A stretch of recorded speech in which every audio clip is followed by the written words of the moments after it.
The 2025 college football season has arrived.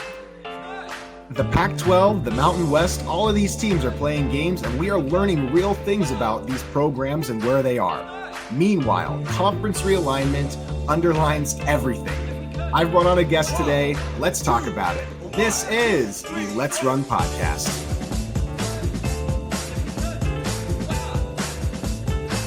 Folks, welcome to the show today. Grateful to have you. Grateful to have on my guest. I always mess up your name, man. The Collegiate Athletics Advocate. Sometimes it's a bit of a tongue twister, but thanks for coming on the show. Grateful to talk about this really fun start to this college football season. For some programs, things are going really well. For other programs, things are a bit of a struggle right now. How you doing, man? Good to talk to you. It's been a while.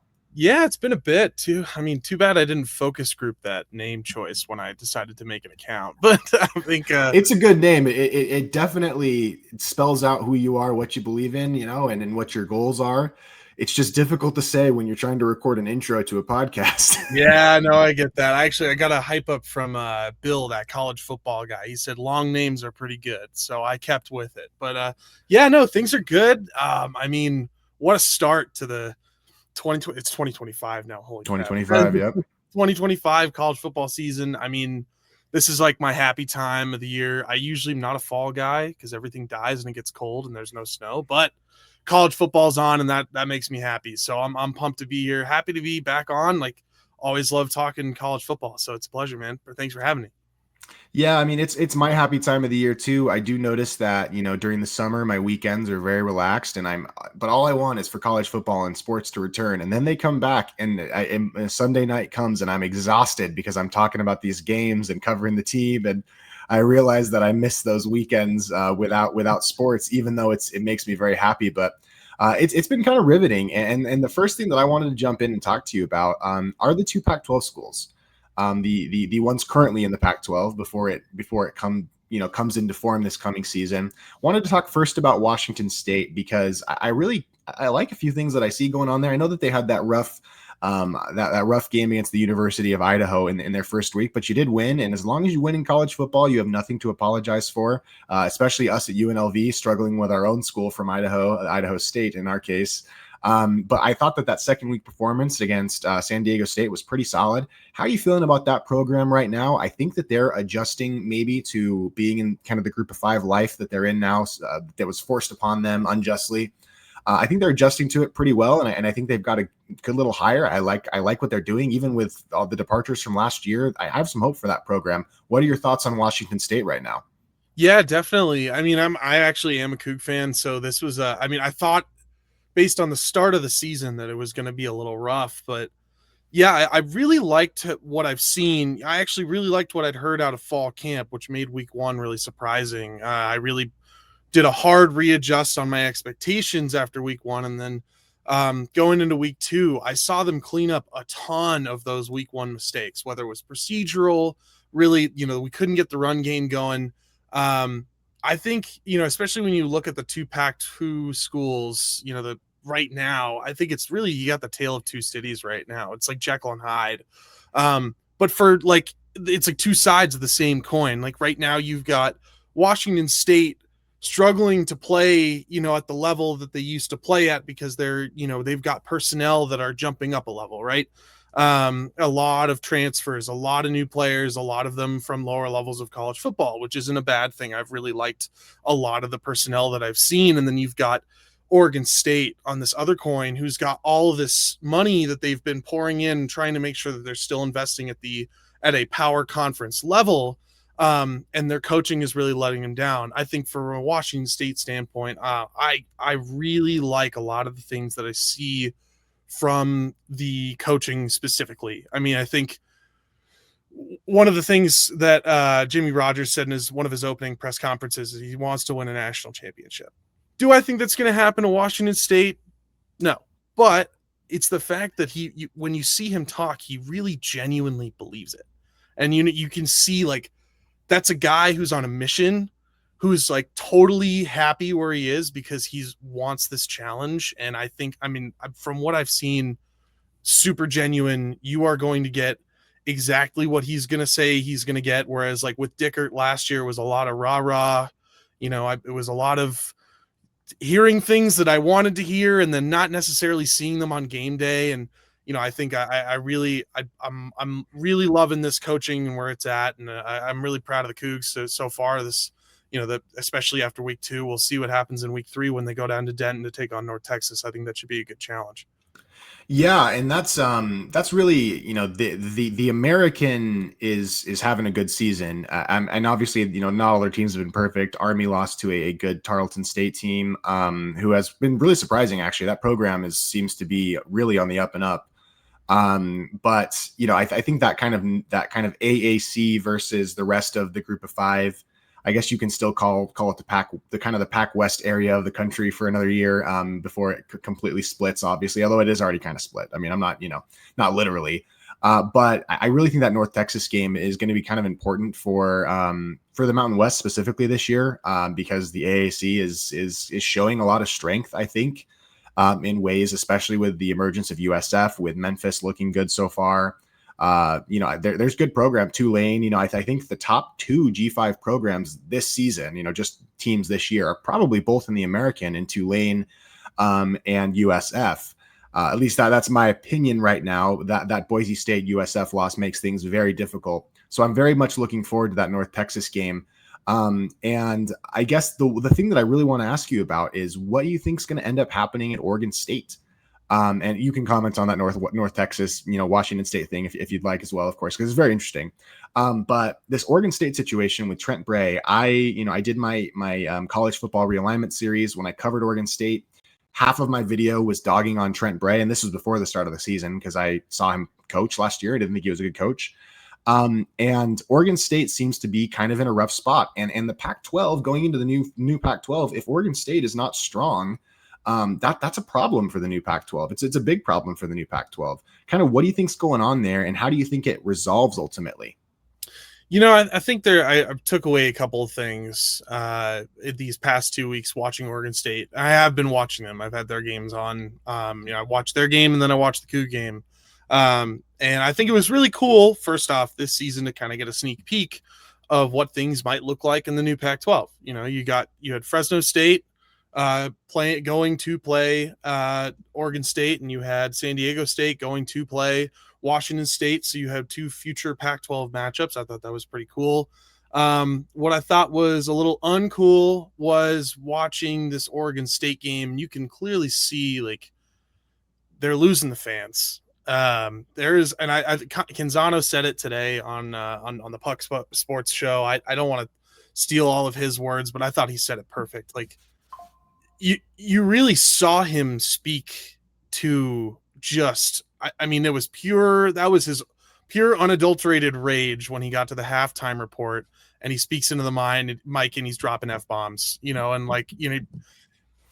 one, that can't happen. That I think that's pretty unprofessional, and it stinks to see because you're really seeing the kind of the wheels come off over there at Oregon State. And I think what really sucks is that you're getting to a point now where you got to go to Lubbock and you got to play a red hot Texas Tech team with a lot of power. And then you got to go into Autzen Stadium and you got to play Oregon State. They're probably, barring something significant, miracles happen. They wrote about them in a couple of books, but I don't know that I see that happening. It looks like they're going to start this season 0-4. And how do you keep the locker room? How are you going to, I honestly thought your takes on Trent Bray were really good. And this isn't the first time that we've seen a defensive coordinator or an offensive coordinator elevated to the head coach position, and they just weren't the right fit for it. This isn't, this story's been told over and over and over and again in college football, and it really is unfortunate to see. And like I said, it's the tale of two cities. You've got, less personnel, but great coaching over at Washington State. And you can see that team is really unified and there's a great energy over there. And then you've got this really talented, super experienced, super promising roster with tons of investment over at Oregon State. And the coaching is really just letting them down. And you can see what kind of effect that's having on them. And again, I really think it's only downhill from here until they finally get a break after that or the Oregon game. And honestly, I think week 5 can't come soon enough for them. I honestly don't really know how if I'm Trent Bray, I am looking at the next 2 weeks and I am just thinking, man, where can I get the largest size earplugs possible? Because I just got to drown out the noise. Yeah, I totally agree. And part of the problem is it's not just, I mean, obviously the Texas Tech and the Oregon games are games that are probably losses. I mean, you kind of have to chalk those up. Lubbock is a tough place to play. Autzen is a near impossible place to play. But it doesn't actually, like, if you have an 0-4 team that's lost its confidence, they play Houston after that. And Willie Fritz in that Houston program, at the beginning of last year, they were really struggling. UNLV went into Houston and on the road beat them up pretty good. But towards the end of the year, they started picking off some teams. And so, then they have Houston and then they have App State, and App State is a giant slayer type program too. And obviously if both teams were 0-0 and Oregon State still had confidence, I would pick Oregon State against App State, especially, on a neutral field. But, if they're 0-5, which is a possibility, by the way, a real possibility, there's a chance they're 0-6. That's not out of the realm of possibility. And Trent Bray, I actually don't know that would be like, I almost would prefer that for Oregon State long term, because I don't think Trent Bray's the guy. And you do not in 2026 want to go in with a lame duck head coach that nobody believes in. I think you've seen some of that in Florida with Billy Napier. I think he lacks the confidence at that program because he knows everybody wants him gone. And when you have a program that doesn't have confidence in their head coach, sometimes it's better to kind of rip the Band-Aid off. So what I would hope from Oregon State, especially heading into the new Pac-12, and I want to get your thought on this, I just want them to be decisive. I want them to say, and I want them to be decisive in the right way. I want them to fire Trent Bray. Even if he turns it around and they go 5-7 again, I want them to fire him. And I get that I don't know what the financial situation at Oregon State is. I know that they have a lot of money tied up in trying to keep that spending at a high level, as close to the power level as they can. But I think Washington State is taking a very prudent approach to the unfair relegation that was forced upon them. And some of that has led to some fan apathy at Washington State. Some of the attendance hasn't been quite as good as you'd hope, although it hasn't been, completely disastrous yet or anything. But I think that Oregon State needs to take a look in the mirror and they need to say, we have to be prudent here. We're in a G5 conference. And if we're not good, there's a very good chance that the American, if we're not good and San Diego State doesn't look like a good program to me, and, if Boise State, it can't be, even if they're a very good program, if they can't be, at what they were with Ashton Genty, there's a real chance that the American is the fifth best conference. And without Oregon State, it's going to be very difficult for the Pac-12 to compete with the American, because say what you want about the American, it's got too many teams in it. But it's got teams that spend money and it pays its teams well because of all the buyout money that they have from schools like Cincinnati and Houston leaving and SMU. So they have money behind them. And I just think Oregon State and its position and its, power being in real danger is very dangerous for the Pac-12. Do you think I'm a little too alarmist on that? Maybe a little bit. I mean, where I see the alarm bells are actually really in their depth chart, because I see senior, redshirt senior, redshirt junior. Like, you've got most of your guys are super experienced this year, which is great, right? It means that maybe there's a chance, especially a lot of them have been there, right? So I think that the hope is that you can recover. You at some point you stick the ice pick into the wall and you stop the slide, right? You stop the fall, right? And I still think that they can be a 7-6 team. I think that their peak at this point is 8-4. I The floor is below 5-7, right? Like at this point, that's become evident. I never would have thought that was a possibility, but I'm never going to sit here and call for somebody's job, right? Because I don't think that that's the right way to do it. In terms of the financials, the buyouts 3.6 million at the end of the season. That's not nothing, right? For especially when it comes to, I don't want to use your verbiage because I don't necessarily agree with it. That it's a relegation to the group of 5, group of 6 ranks. I think that it's just a different conference, right? And I also am not going to pretend that the Conference of Champions is what it once was, but I still push back against this kind of group of 5 relegation. What I do think is appropriate is making sure that you're managing expectations and you're managing I've struggled for the words here because I think Washington State is doing it. This kind of prudency that you're talking about, they're navigating the transition as intelligently as possible, and you can tell that they're spending the money in the right places when it comes to that coaching staff. I don't like what they're doing right now, where they are starting to cut other areas of the athletics program. That's another area of conversation. But at the same time, like that's a whole different conversation, right? So I don't. It is relevant, but I think that this adjustment period has been difficult for Oregon State. I don't think that they just need to throw their hands up and say, screw it, the season's over after 3 games, right? Like if they lose in Lubbock, if it's bad, it's bad, right? But at the end of the day, you can't just throw your hands up and give up. Like that's what Florida State did. And there are very few programs in the entire country that can have a 2-10 season as abysmal as they had last year and then turn the roster around and go and beat Bama. Yeah, it's just so you need to have a bounce back in some way. And as much as people in Corvallis might want him out of there, ousting Trent Bray is not going to be the solution that you think it is. Just like if you oust Billy Napier right now, who's taking Billy Napier's spot? Like you're not leaving the team in a better situation with nobody at the helm than if you had somebody at the helm. Even if it's not like Trent Bray isn't trying his best, he's clearly extremely frustrated. But I think there is some inexperience showing. I wouldn't be surprised actually if he restructured his deal. So I wouldn't be surprised if at the end of the season, Trent Bray restructures his head coaching deal, gets some more money into staffing. He's the head coach. He's going to be the head coach, I think. But I wouldn't be surprised if he brought in some more experienced personnel and he was no longer calling plays. And so I think that that's what you're going to see rather than like the total, kind of clean slate. Cause I just don't think, as much as Oregon State has been flexing their muscles and showing what kind of cash they have, I just don't think Sorry about that.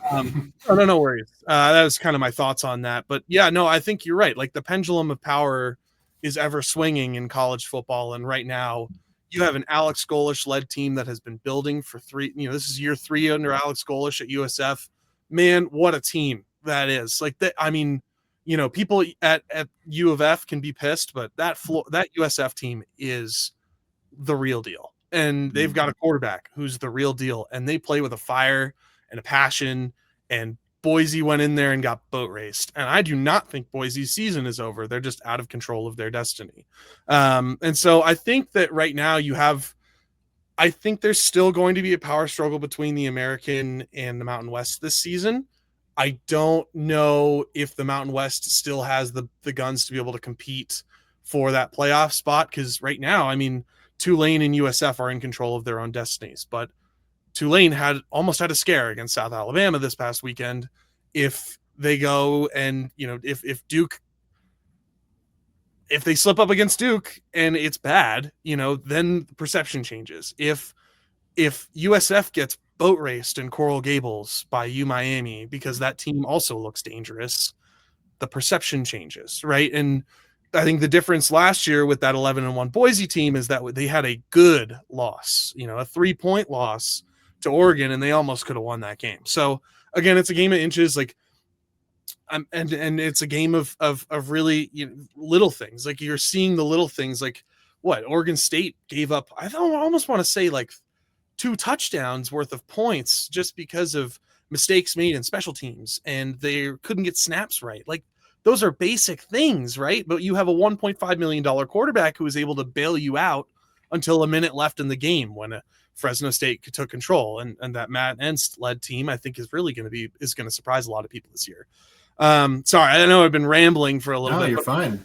I don't think it's all doom and gloom. I think there's potential here. I think again that week 3 is going to be very telling, and you're going to see everyone kind of, again, I want to use this term because we're in it. It's almost like the season, like we got to settle into the season. Week 1 through like 4 is nuts. And then we get into conference play and everyone really figures out, oh, okay, who's actually going to win this season, right?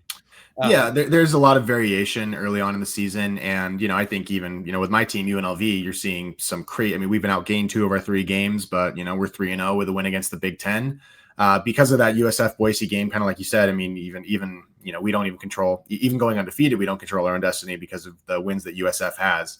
They could lose that Miami game, though, even in not great fashion, and still control their own destiny because of the 2 wins that they have in the non-conference. Like I think an 11-1 USF championship, American championship team probably does have the upper, just because they have that head-to-head against the Mountain West.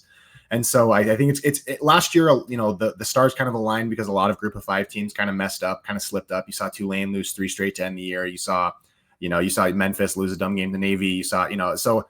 Yep. We'll just have to see. It's still early. You're totally right.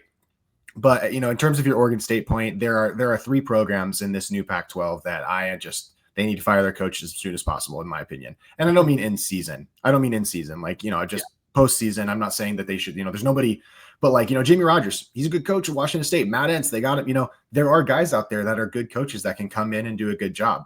And the sooner that Colorado State, San Diego State, and Oregon State move on from their head coaches, the better. Those guys aren't going to take you there. They're not going to do it. Sean Lewis sucks. Jay Norvell sucks. And I think Trent Bray does truly suck.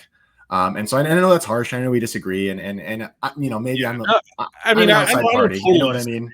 I understand where you're coming from. I'm not totally shutting that down. I think, and we'll see. It really does come down to the dollars and cents in some cases. And, we'll see who's in a position to fire their coach and who's in a position to get them to spend a little bit more of their own money on their staff, right? Totally. Forcibly, right? Because that happens. It's, but like, again, it's like, I liked what I saw from Colorado State against UW in week 1. It was just that they had to get bailed out by the refs this past weekend. Yeah, they should be one. They should be 0-2. They really got blessed. But at the same time, you never apologize for winning in college sports. So I mean, exactly. What are they supposed to do? Give it back?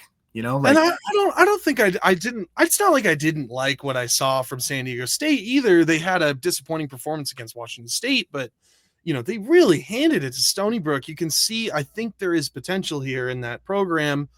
One team we haven't talked about at all, but I want to give their flowers is Texas State.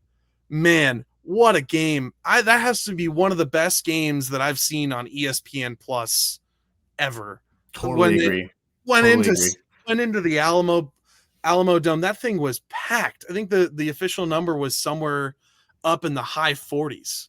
Like that place was rocking. The Texas State fans showed up, and that team looks awesome. I don't know if they're going to go into Tempe and win, but I think that they're going to have a great game, and really happy with GJ Kinney and how they've done that. It's their first time repeating as champions of the I-35 rivalry. This is their first time starting the season 2-0. Is this the year they finally beat the Cajuns and make it to these, win the Sun Belt West, make it to the Sun Belt Championship? This is something that I talked about in I did this whole long kind of preview video a couple weeks ago, just about my expectations for the teams coming in. And, I've actually liked what I've seen from a lot of the teams. Like, obviously, like I'd like to see a little bit more from Colorado State, and San Diego State remains to be seen, because I think that was a pretty bipolar 2 weeks. And same with Colorado State. Fresno State looks to be on the up now after a disappointing first week. Boise looks to be on the up, even though that was Eastern Washington. There's a battle of colored turfs. I thought that was pretty fun. Yeah, the red versus the blue. Yeah. But I think there's a lot to look forward to. Utah State looks good. Bronco Mendenhall doing well. Only getting halved by Texas A&M. So I think there are things to look up for. I'm not too worried about the Pac-12 next year, because we're still in this year. And as much as I want to look, I want it to be 2026. I want to see these games being played. I want to see future rosters, but right now I'm watching football now, and I'm really happy with football now. And I will continue to throw on all of these games, and excited to see the good viewership numbers on the CW. And they're putting a nice product on television, and people are liking that. So, I think all in all, I'm happy with the PAC right now, and I'm looking forward to the PAC next year. Things look good. But yeah, like you said, the G6 power that or actually still G5 this year, G6 next year, if you want to call it that. But I think the pendulum of power is ever swinging, and I again, I'm really excited to see which way it eventually swings at the end of the season. I know we've talked so much about this almost ad nauseum, but again, Yeah. it's college football is exciting, and I'm loving what I'm seeing. And again, what an interesting start! What an interesting start, and especially, I mean, especially from the Rebels. I mean, Yeah, well, we've been a bipolar team too. We just yeah, got but we're 3-0. Like I said, you never apologize for being 3-0, and I don't care. I mean, I know that because UCLA lost to us, that means they're the worst team in America. That seems to be what people that's the only is the same thing last year when we beat Houston and Kansas. Everybody was like, oh well, those are just the two worst power conference teams. It's like, well, they're 0-1, and it's like, well, just because they lost to you, it's like, well, maybe we're just kind of good. can only do so much to control the narrative. Exactly. Yeah, it's but at the same time, I mean, like UCLA is a pretty special case because of the Nico stuff. But we're 3-0. We're going into the bye week. I still don't see us as a CFP contender or anything. I think we're just too flawed defensively, discipline issues. But I mean, Dan Mullen's he's a good head coach, and I think we're showing that we weren't just Barry Odom at UNLV. We can keep something going, and we can be a really respectable program, which I think we are at this point. But I did want to just kind of briefly, before we close it out, mention that today the court did hear the motion to dismiss by the Mountain West Conference against the Pac-12. So the lawsuit's kind of ongoing. We talked about this a little bit previously, but there's no real news there.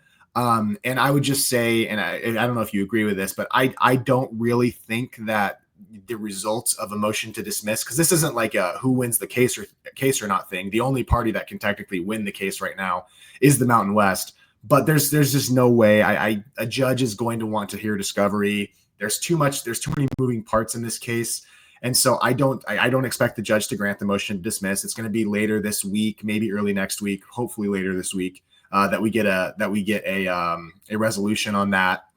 But I don't know if you had any thoughts. I mean, I just don't know that there's a ton to say. Do you agree? No, there really isn't. And I've been reading as much as there is to read about it, right? I'm searching everywhere for more information because that's what I crave. But honestly, there isn't much to report, right? It's a motion. It's motion to dismiss. The hearing was today. Both sides presented their arguments. The judge heard him. Wants to go off bench, go into chambers, think about him. I'm thinking we're probably going to be waiting at least a week, probably 2. I mean, that's probably it's the timeline that I've heard. If it takes more than a month, I'll be a little ticked off because I want there to be some sort of progress in this. And I agree. I think everyone knew that the motion to dismiss being upheld, I think that would be surprising to a lot of people. There's just, like you said, there's too much in this case. I think the PAC brought forward 4 different counts that they were talking about in their lawsuit. Most of them are swinging for the fences, but the main ones are the ones that we've all talked about. The antitrust, the kind of there's a lot to hear in discovery. I don't even know if we'll get to discovery. I really think that this is the new starting point for mediation. I think we're going to go back to mediation, as much as the two sides don't really want to be in a room together. And again, I used to think that this was just kind of projected onto them. It appears that that's actually not the case, and the rooms have been a little hostile. So, which is surprising because Gloria and Teresa used to work together. So it's kind of, again, we're in this world. All we can do is read the news. But I think we go back to mediation. I think we reach some sort of agreement because I honestly don't think that either side wants to go into discovery at all. I don't think that they want to get to that point. So we'll see. I've been wrong before, and my sister's the legal type, not me. So we'll see. Well, as somebody who does discovery kind of all day, every day at at the law office at the law firm that I work at. Hopefully I pass the bar. We're still a couple more weeks away from results. So fingers crossed. Discovery sucks. It's arduous. It takes forever. It's expensive. When you enter discovery world, the lawyers go from, if you think we're paying lawyers now, enter discovery world, it gets even worse. Then the lawyers think of 10 more motions they want to write. Then they're doing interrogatories. They're doing requests for production, which take forever. They're doing depositions of 1 million people. It's very arduous, and so hopefully they come to a resolution. But I really do think, like you said, and like I've been saying, I didn't think it was quite that. I agree with you. I didn't think it was quite this bad up until a couple months ago, up until they actually went into mediation. These parties really don't like each other, man. And it's not just the top. It's not just the schools that don't like each other. Excuse me. It's not just the schools that don't like each other. It's also the top of the conferences. So I'm shocked by how bloodthirsty this is. But hopefully we get resolution on this because, like we were saying, and I guess we'll get to this maybe the next time we talk, because I hope that that's sooner rather than later. Because both of these schools both of these conferences, the Pac-12 and the Mountain West, are both kind of too small. 8 members for the Pac-12 is really not. That's really not good enough. You need 8 or 9. You need 9 or 10 at least. And the Mountain West at 9 is like the bare. I feel like 9 is the bare minimum. And until all of this is resolved, and really there's so much uncertainty with all that, I feel like everybody's just going to be stuck in limbo. You know what I mean? No, exactly. And again, we ran a little too long, which was to be expected on the football talk because it's just too exciting. But it's more fun to talk about the field than it is about court, right? God, it's exactly like I want Maction back. I need something on Tuesday, Wednesday, Thursday to get me through the week. Like I just want football all the time. It's kind of annoying to still be caught up in these off the field issues. And I think you're absolutely right. The Pac is too small and the Mountain West is too small. And we wanted to talk about that today, but we'll save that one for another episode. And I actually put out an episode recently on Mountain West expansion. You guys can check that out on my page. Yeah, I'll link it in the description. It's a really great video. He went through all the Mountain West expansion targets. I thought he did a great job. So maybe before we watch our next one together, whoever's if you're watching this right now, definitely check that out as homework because we'll do another episode really soon and we'll talk about the specific schools. Yeah, and I talked. I mean, all of my first few videos, the ones that actually got me my start, were all Pac-12 expansion videos. So you guys can check those out too. Jason, I'm sure you'll link my page, and I'll be posting this on my page as well. So if you see this on my end, great. If you see it on Jason's end, great. But I always love getting to talk to you, Jason. It's a lot of fun, and loved seeing your podcast continue to grow, man. It's awesome to see the subscriber count keep going up. It's like every time it's like another 100 subscribers. So yeah, the Let's Run, it's running up, man. We're running. So hey, thank you so much for coming on. I'm excited for our next conversation, which will be very soon, guys, because when he and I get together, man, it's just a blast. So guys, please make sure you subscribe to my channel, make sure you subscribe to his channel. And I hope you guys all have a wonderful rest of the week. Thank you so much, and let's run.